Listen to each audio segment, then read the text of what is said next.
آپ ایکسپیکٹ کر رہے تھے یہ جو دوسرا حملہ ہوا ہے؟ آبویسلی پچھلے سال ہم نے دیکھا کہ امریکہ اور اسرائیل نے حملہ کیا تھا ایران پہ، پر جس طرح یہ حملہ ہوا ہے were you expecting it؟ اور اب آپ کیا دیکھ رہے ہیں سر کہ یہ کتنا لمبا چل سکتا ہے، یا آپ کے خیال میں یہ چند دنوں میں بھی ختم ہو سکتا ہے؟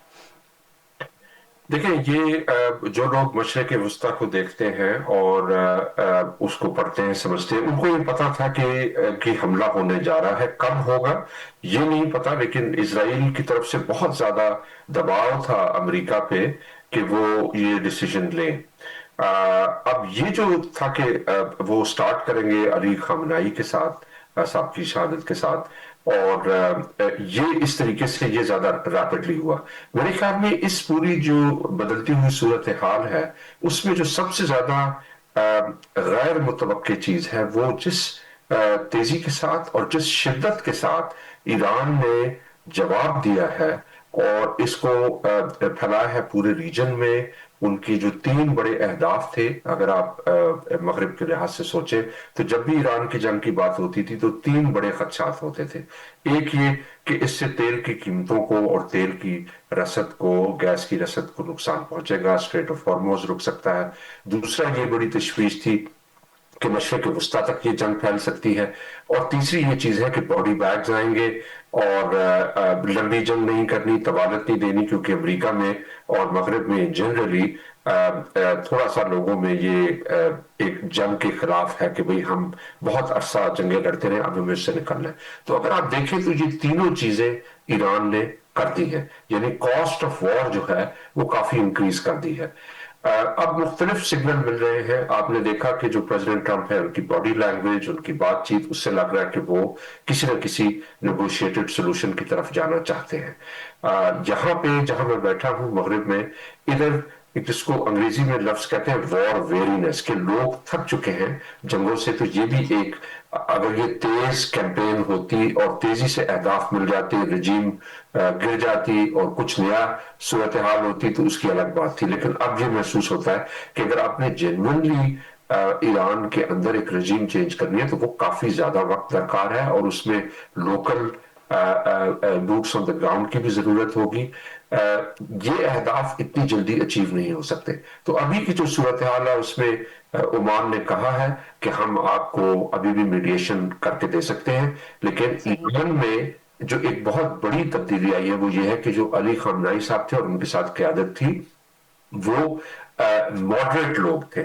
وہ بہت سارے یہ جو نیوکلیر آپشنز جن کی میں بات کر رہا ہوں، اسٹریٹ آف ہارموز روکنا اور یہ سارے ریجنل ایریاز میں اس کو پھیلانا، اس پہ فوری طور پہ جانے والے لوگ نہیں تھے۔ لیکن جب اوپر کی قیادت گئی ہے تو جو آپریشنل ڈی سینٹرلائزیشن ہوئی ہے اس کے نتیجے میں جو ایران کے اندر مختلف یونٹس ہیں جو ملٹری اسٹریٹجی کر رہے ہیں، وہ مور اور لیس انڈیپینڈنٹلی ڈیسیجن لے رہے ہیں، اور وہ زیادہ ہارڈ لائنر ہیں۔ تو ایک لحاظ سے جو نیتن یاہو صاحب کا یہ گیمبل تھا وہ ان کے اپنے اگینسٹ جانا شروع ہو گیا۔ عدیل صاحب، اگر ہم پہلے صرف ایران کی ہی بات کر لیں، جیسے آپ نے ذکر کیا کہ سر ایک تو یہ سب کی جو امریکہ کی یا اسرائیل کی کیلکولیشن تھی کہ رجیم گر جائے گی، نہ وہ پچھلی دفعہ جب انہوں نے حملہ کیا تب پوری ہوئی، نہ اس دفعہ پوری ہوئی، بلکہ اساسینیشن کے بعد فوری ایک ٹرانسفر آف پاور بھی بہت سموتھلی ہو گیا۔ مگر اب آپ کے خیال میں کہ آپ بیسکلی جو بات مجھے سمجھ آئی وہ یہ کہہ رہے ہیں کہ جس کو انفارچونیٹ جو وار کی ٹرمینالوجی ہوتی ہے کہ ڈی کیپیٹیشن کے بعد آپ کہہ رہے ہیں کہ جو نئی اب لیڈرشپ سامنے آئی ہے وہ زیادہ ہارڈ لائنر ہے، جبکہ بہت سے لوگوں کا یہ خیال تھا کہ یہ سینئر لیڈرشپ اگر نہیں ہوگی جو ریولوشن کے وقت موجود تھی تو شاید وہ نیچے والے جو لوگ ہوں گے وہ سافٹ ہوں گے یا وہ زیادہ ماڈریٹ ہوں گے۔ آپ کہہ رہے ہیں کہ اٹس دی اپوزٹ۔ جی دیکھیں، اس میں ایک تھوڑی سی عارفہ مسئلہ یہ ہے کہ جب ہم ایران کو دیکھتے ہیں نا، خاص طور پہ مغرب میں میں نے بہت دیکھا ہے، جو لوگ سیمینارز دیتے ہیں باقی، وہ ایک جو ڈسکورس جنریٹ کرتے ہیں وہ اپنی خواہش کے مطابق کرتے ہیں، وہ آبجیکٹیولی نہیں دیکھتے۔ تو ایز اے سوشل سائنٹسٹ جس میں مشرق وسطیٰ کو پڑھتا ہوں تو آپ کو ایران کے نظام کے ساتھ اختلافات ہو سکتے ہیں جو بھی ہے، لیکن جب آپ اس کو اسٹڈی کرتے ہیں تو آپ کو سمجھنا پڑتا ہے کہ یہ ایک رجیم ہے کہ جس میں کئی ادارے ہیں، کئی انسٹیٹیوشنز ہیں، ڈسٹریبیوٹڈ نیٹ ورک ہے، اور اس کے جو کئی پلرز ہیں. اب آپ نے دیکھا جہاں پہ بھی پاور ڈسٹریبیوٹڈ ہوتی ہے نظام میں مختلف ایلیمنٹس میں، تو اس میں آپ ایک قیادت کی ٹاپ کو جب ختم کرتے ہیں تو وہ ایک دم سے دوبارہ سے ری پاپولیٹ بھی کر جاتا ہے. اور خاص طور پہ ایران میں میرے خیال میں یہ انہوں نے ایک خاص طرح کی تیاری کی ہوگی کہ اگر ایسا وقت آئے کہ ہماری قیادت کو ختم کیا جائے، نکالا جائے، تو اس کے بعد ہمارے پاس کیا آپشنز ہوں گے. دوسری بات یہ ہے کہ ایران جو ہے نا وہ وار ہارڈنڈ نیشن ہے. جہاں پہ ایران عراق جنگ کے ساتھ 7-8 سال جنگ چلی، لوگ اس کے لحاظ سے تیار تھے. سینکشنز پچھلے 30-40 سالوں سے سینکشنز ہیں، اس میں سروائیو کر رہے ہیں. لیکن ویسٹ کے لیے، اسرائیل کے لیے بھی انفیکٹ اتنی دیر جنگ پہ رہنا بہت مشکل ہے. تو اب ایران کے لیے جو چیلنج ہے وہ یہ ہے کہ اگر آپ جنگ جلدی ختم کرتے ہیں تو آپ کو پھر بھی پتا ہے کہ وہ دوبارہ کوشش کریں گے آپ کے اوپر. تو اب اتنی کاسٹ بڑھائی جائے جنگ کی کہ وہ دوبارہ تیزی کے ساتھ واپس نہ آ پائیں. یہ میری نظر میں ایک امپورٹنٹ ایلیمنٹ ہے. بالکل صحیح جی. ناظرین یہاں پہ لیتے ہیں ہم ایک چھوٹی سی break. We'll be right back. Welcome back ناظرین. ہم گفتگو کر رہے ہیں پروفیسر عدیل ملک صاحب سے، اور ہم ان سے بات کر رہے ہیں ایران، اسرائیل، امریکہ اور مڈل ایسٹ پر. پروفیسر صاحب بریک پہ جانے سے پہلے ایران پر بات ہوئی، بٹ اب اگر ہم تھوڑی سی توجہ گلف کو بھی دے دیں، جن کے اوپر obviously اس جنگ کا بہت گہرا اثر پڑ رہا ہے. اب جب ہم میڈیا رپورٹس دیکھتے ہیں سر، تو مختلف قسم کی خبریں سامنے آ رہی ہیں. کچھ یہ آتی ہیں کہ وہ جنگ کو روکنا چاہ رہے ہیں، کچھ خبریں ذرائع سے ہمیں یہ بتاتی ہیں کہ نہیں، وہ تو چاہتے ہیں کہ اسرائیل اور امریکہ اس مسئلے کو حل کر کے لاجیکل اینڈ تک بات پہنچا کر چھوڑیں. آپ اس کو کس طرح دیکھ رہے ہیں؟ اس وقت گلف جو ممالک ہیں، جو obviously امریکہ کے اوپر اگر کوئی دباؤ ڈال سکتا ہے تو وہی ڈال سکتے ہیں، وہ اس ساری جنگ کو کس طرح دیکھ رہے ہوں گے؟ دیکھیں، جو گلف کے ممالک ہیں، خلیجی ریاستوں کی جو قیادت ہے، اس نے بہت مرتبہ امریکہ کو اور مغرب کو یہ سمجھانے کی کوشش کی کہ یہ اگر جنگ کا آپ دائرہ وسیع کریں گے تو ہمارے لیے کاسٹ بہت زیادہ بڑھ جائے گی، یہاں پہ ایشو ہو جائے گا. اور وہ کاسٹ دو طرح کی ہے. ایک کاسٹ یہ ہے کہ ظاہر ہے کہ اگر ایئرپورٹ بند ہو رہے ہیں، تیل کی رسد بند ہو رہی ہے، جس طرح دبئی پہ اٹیکس ہوئے، بڑے ٹارگیٹڈ، ان کی جو اکنامک ڈائیورسفیکیشن ہو رہی ہے اس کے اوپر اٹیک ہو رہا ہے. ایک تو وہ کاسٹ ہے. لیکن ایک دوسری کاسٹ یہ ہے کہ پچھلے 2 سال سے غزہ کی جنگ چل رہی ہے، اور اس جنگ میں عرب جو ریاستیں ہیں وہ کچھ بھی کر نہیں پا رہی، وہ بالکل ایک لحاظ سے ہیلپ لیس بیٹھی ہوئی ہیں. تو وہاں کے عوام میں بھی تھوڑی بہت تو یہ خیال ہے کہ ہمارے ملک، ہمارے لوگ رسپونڈ نہیں کر سکے.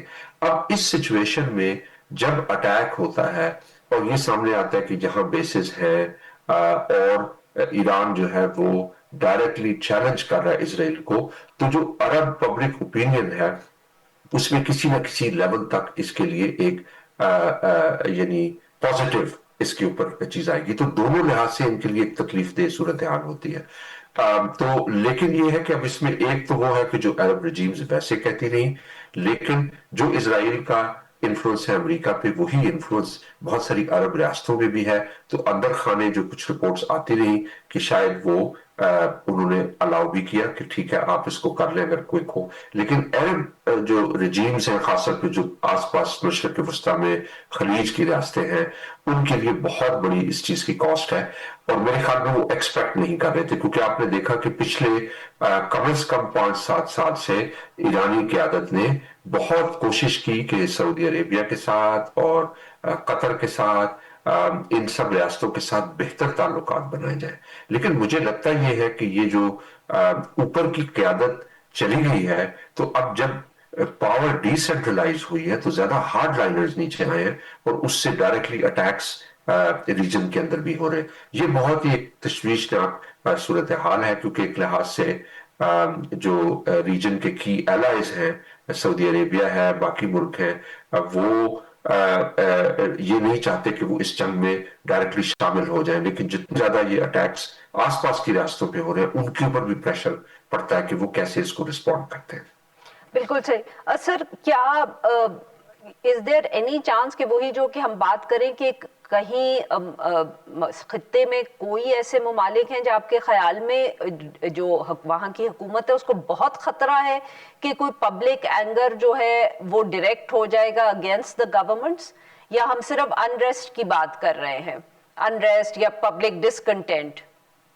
جی دیکھیں، اب خلیج کی ریاستوں میں ایک تو یہ کہ کافی امیر ریاستیں ہیں، لوگ متمول ہیں، ان کو اس طرح کے کوئی گریونسز نہیں ہے کہ وہ آئیں، اور خاص طور پہ وہاں پہ جو انٹرنیٹ ہے، سوشل میڈیا ہے، اس پہ جو نیریٹو ہے وہ کافی اینٹی ایران ہے، وہ کافی مینجڈ ڈسکورس ہے، تو انہیں اندر سے تو کوئی مسئلہ نہیں ہے. صرف ایک ریاست ہے بحرین، جہاں پہ اس وقت پروٹیسٹ ہو رہے ہیں اور سعودی عرب کو بھی بھیجنا پڑی اپنی پولیس اور آرمی اس بھیج کے تھرو. وہاں پہ چونکہ زیادہ تر وہاں کی پاپولیشن شیعہ ہے اور جو رولنگ فیملی ہے وہ سنی ہے بحرین میں، وہاں پہ کافی عرصے سے عرب سپرنگ کے زمانے سے مسائل چل رہے تھے. یہ جو حالیہ تنازع چل رہا ہے اس کے نتیجے میں مزید لوگ باہر نکل آئے ہیں جب ان کو ایک سپیس ملی ہے، لیکن میرا نہیں خیال کہ کوئی ڈومیسٹک اس طرح کی انریسٹ کی صورتحال ہے. صرف یہ ہے کہ دیکھیں ایک دن بھی لیٹ سے اگر پورٹ ہے دبئی کی، وہ اگر ایک دن ختم ہوتی ہے تو اس میں 40,000 کنٹینر آتے ہیں.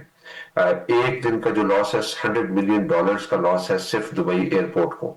اور جو دبئی کا پورا ماڈل تھا جس میں خاص طرح کی امن تھا، سکون تھا، یہاں کے لوگ جا کے وہاں پہ رہتے تھے، بہت زیادہ ٹریول تھی، تو اب یہ اس کو ایک کافی میجر ڈینٹ لگ گیا. بلکہ کچھ لوگ فائنینشیل سیکٹر میں یہ کہہ رہے ہیں کہ اس کو ریکور کرنے میں برس ہا برس لگ سکتے ہیں، کیونکہ یہ جو ایک لحاظ سے خاص طرح کا امیج تھا سٹیبلٹی کا، قطر کا اور یو اے ای کا، خاص طور پہ یو اے ای کا، اس کو کافی دھچکا لگا ہے. تو مجھے لگتا ہے کہ ایران نے اپنے جو ٹارگٹس ہیں وہ بہت سوچ سمجھ کے لیے ہیں کہ کہاں کہاں جو ہے نا کاسٹ وہ زیادہ بڑھ سکتی ہے. اور اس میں بھی آپ نے دیکھا کہ جو ریجنل اسٹیٹس میں جہاں جہاں اٹیکس ہوئے اس میں پہلے ریڈار سسٹمز پہ ہوئے، پھر ان کی جو ملٹری بیسز تھی وہاں پہ ہوئی، اور آہستہ آہستہ ان کو دور بھیجا گیا جو امریکن فورسز اور یہاں پہ پلینز تھے. تو اب یہ ڈیولپنگ سٹوری ہے، لیکن اس کے نتیجے میں ایک اور جو امپورٹنٹ چیز ہے وہ آپ نے دیکھا ہوگا کہ کل سے جو فیروسٹی آف رسپانس ہے، جو جس شدت سے اسرائیل اور امریکہ نے ایران میں کارپیٹ بومبنگ کر رہے ہیں، تو ایک لحاظ سے وہ بھی ریزیڈینشل ایریاز میں لے کے جا رہے ہیں، اور کاسٹ آف وار ایران کے لیے بھی وہ انکریز کر رہے ہیں کہ اگر آپ ہماری طرف زیادہ شدت سے رسپانس دیں گے تو ہم جنگ جو ہے وہ آپ کے گلی محلوں میں بھی لا سکتے ہیں. اب پروفیسر صاحب، ڈاکٹر صاحب، اگر یہ بات کریں کہ امریکہ کے اوپر یا ٹرمپ پر کتنا ہم کہہ سکتے ہیں دباؤ ہے، بیکاز آبویسلی ایک خاص ہم کہہ سکتے کانٹیکس تھا، تناظر تھا جس میں ٹرمپ صدر بنے، اور ان کی جو ایک بیس ہے اس کا بہت یہ خیال ہے کہ امریکہ کو دنیا کی جنگوں میں نہیں انوالو ہونا چاہیے، اور صدر ٹرمپ جو ہیں وہ اس کے برعکس کر رہے ہیں. کیا یہ دباؤ ان پر پڑے گا ٹو کیپ دس شارٹ، یا آپ کے خیال میں یہ اب لمبی ہی چلے گی کہانی؟ بہت شدید دباؤ ہے. میں کہوں گا کہ ان کی پریزیڈنسی میں ابھی تک سب سے زیادہ جو دباؤ کا لمحہ ہے وہ یہ آج کے لمحات ہیں اور دن ہیں جو گزر رہے ہیں.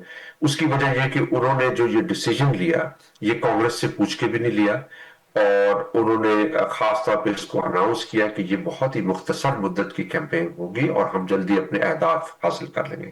یہ بہت بڑا گیمبل تھا. اب باڈی بیگز آ رہے ہیں، تقریباً 6 لوگوں کی تو تصدیق ہو گئی ہے کہ جن کی جو اس نتیجے میں جن کو جن جو کی ڈیتھس ہوئی ہیں. ڈیتھس ہوئی ہیں اس میں. اور دوسرا یہ کہ جو اب تیل کی قیمت ہے وہ بڑھ رہی ہے، اور جو ہی تیل کی قیمت بڑھے گی تو وہ عام امریکی کو اس کا افیکٹ محسوس ہوگا. کل سے اسٹریٹ آف ہارموز بند کر دی گئی ہے. اب اگر یہ 4 5 6 دن بھی بند رہتی ہے تو آئل پرائسز کافی انکریز ہوں گی.